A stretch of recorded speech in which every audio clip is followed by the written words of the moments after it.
오늘 하세나 본문은 히브리서 1장 1절에서 4절까지의 말씀입니다.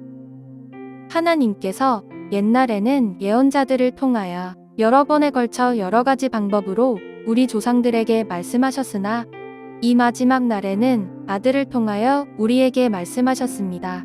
하나님께서는 이 아들을 만물의 상속자로 세우셨습니다. 그를 통하여 온 세상을 지으신 것입니다. 그는 하나님의 영광의 광채시요 하나님의 본체대로의 모습이십니다. 그는 자기의 능력 있는 말씀으로 만물을 보존하시는 분이십니다. 그는 죄를 깨끗하게 하시고서 높은 곳에 계신 존엄하신 분의 오른쪽에 앉으셨습니다. 그는 천사들보다 훨씬 더 높게 되셨으니 천사들보다 더 빼어난 이름을 물려받으신 것입니다. 샬롬! 사랑하는 성도님들, 지금 계신 곳에 주님의 평화가 임하기를 축복합니다. 오늘부터 우리는 히브리서를 묵상합니다. 히브리서는 믿음의 길을 걷다 지치고 다시 익숙한 자리로 돌아가고 싶어진 성도들에게 건네진 겉면의 설교입니다. 히브리서는 대조를 반복하면서 성도를 일깨웁니다. 먼저 1장부터 7장은 천사와 예수님, 모세와 예수님, 아론과 레위 계통의 제사장들과 예수님을 대조하면서 예수님이 어떤 분이신지를 드러냅니다. 또 8장부터 10장은 옛 언약과 새 언약, 땅의 성소와 하늘 성소, 반복해야 하는 짐승 제사와 예수님의 단번의 제사를 대조하며 예수님이 행하신 사역의 완전함을 보여줍니다.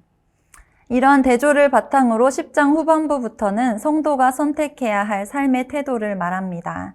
그러니 뒤로 물러서지 말고 끝까지 믿음으로 걸어가자고 권면합니다. 오늘은 그 모든 대조의 출발점이 되는 본문을 함께 묵상하겠습니다. 당시 성도들의 상황은 오늘 우리의 마음과 비슷했습니다. 신앙인을 둘러싼 세상은 차갑고 두려웠습니다. 박해와 고난이 이어졌습니다. 반면에 과거에 익숙한 종교 생활인 유대교는 안전하고 편안해 보였습니다. 유대교는 어느 정도 로마의 용인을 받고 있었기 때문입니다.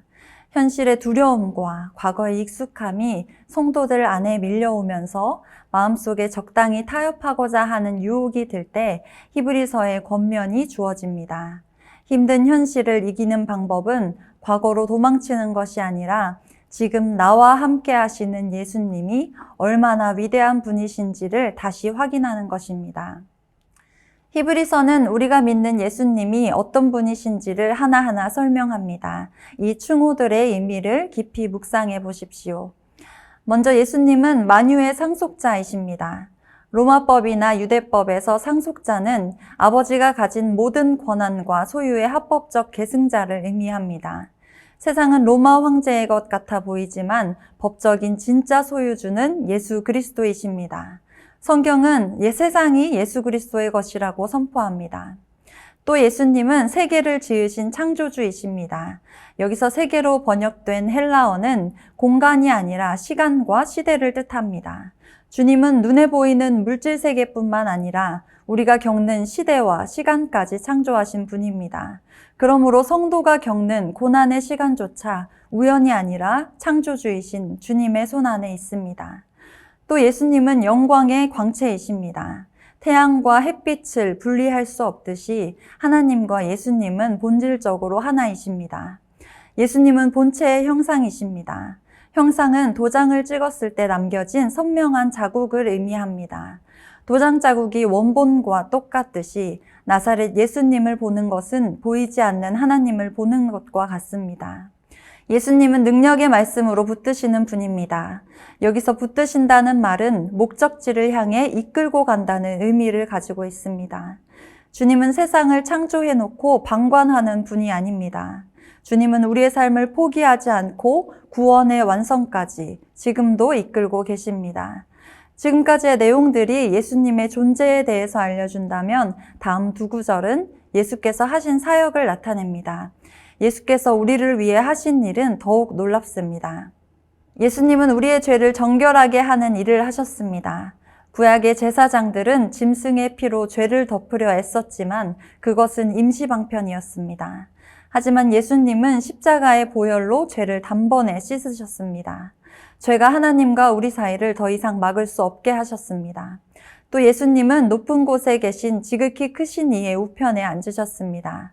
성막에는 제사장이 쉴 수 있는 의자가 없었습니다. 제사가 끝이 없었기 때문입니다. 그러나 예수님은 구원 사역을 완전하게 끝내셨기에 하나님 우편에 앉으셨습니다. 이것은 구원 사역이 완성되어 참된 안식이 찾아왔음을 나타내면서 동시에 온 우주를 다스리시는 예수님의 통치권을 나타냅니다. 사랑하는 성도 여러분, 삶의 무게 때문에 예수님이 작아 보이지는 않으셨나요?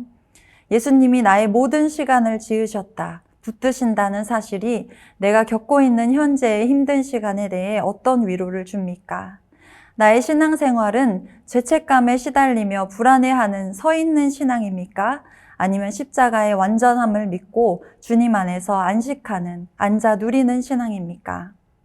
익숙함이나 두려움의 시선을 빼앗기지 말고 다시 예수님을 바라봅시다. 여러분의 문제가 아무리 커 보여도 만유를 붙들고 계신 예수님보다 크지 않습니다. 시선을 문제에서 주님께로 옮기십시오. 오늘 본문에 나타난 하나님은 어떤 분이십니까? 또 말씀에 비추어 볼 때 세상과 나는 어떤 모습입니까?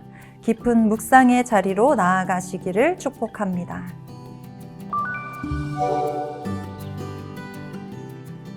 이번 주 하시조는 열방을 향해 드리는 시간의 11조입니다. 이번 주 선교지 한 나라를 떠올리며 기도해 보세요. 선교사 한 분의 사역을 위해 중보해 보세요.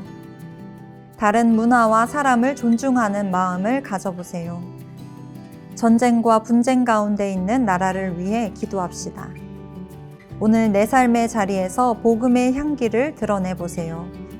주님, 오늘도 보내심 받은 자리에서 살게 하소서. 기도해 보세요. 오늘의 하시죠. 함께 하시죠.